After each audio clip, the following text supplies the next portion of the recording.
So I was going to say, because actually that's one of the ways, especially in the American movement, that's one of the ways in which the Panthers were, demonized, because they were hooligans and gangsters. Were actually what they taught was in complete opposition to all of that, right? So that's the reason why I asked that question. So you just thought it was just a natural progression for where your life was going at the time, but obviously because you now had this Panther movement, that actually kept you a little bit, more reserved, and you knew it's like there could be this reality of life, but I actually know better, and although I'm participating in this part of life based on my economic or personal situation, nothing to do. I just want to put a pin in that. Yeah.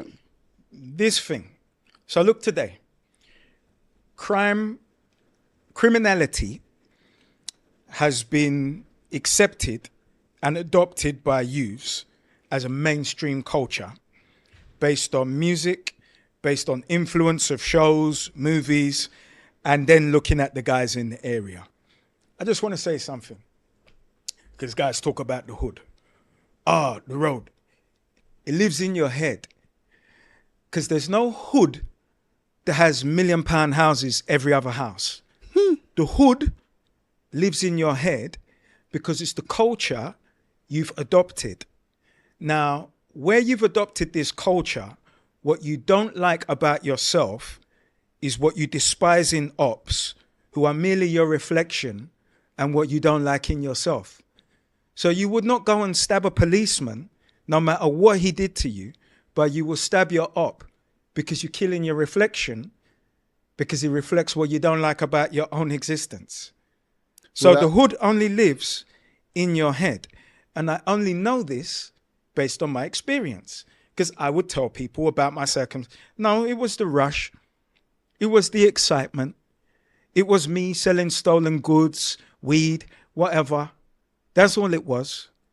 It was what I desired to do because I found it exciting, because it was just a concept, that lifestyle. So now we're drinking alcohol in the middle of the afternoon because we can afford to, all rap into Biggie Smalls.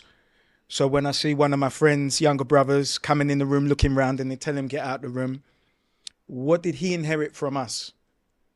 So then he becomes a real criminal. So then he raps and becomes known and influential to young people who see him as the model, who don't know where he inherited it from. So the hood lives in your head, because there's no hood in the UK. I have spent time in New York. I did the ghetto test. I stayed in Sutter Avenue, Rockaway Park. I put on my Reebok sweatshirt and Reebok Classics at the time, 96, and I walked. If I walk for 3 hours from what is called ghetto in Deptford, New Cross, if I walk for 3 hours, I'll be in Oxford Street. You can't walk out of ghetto. Try. Everybody is black. You're not going anywhere. You can't walk out of it.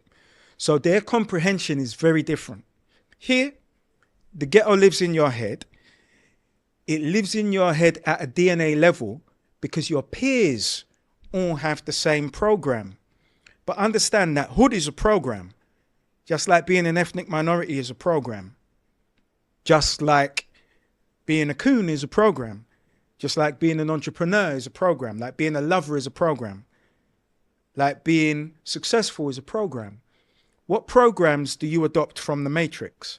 Because when people talk about the Matrix, you can't bust the Matrix, because your consciousness lives through this vessel within the Matrix. All you're capable of doing is evolving your programs to possibly become the oracle, which means you become a self-actualizing program, which is where I hope to have become at the end of my journey.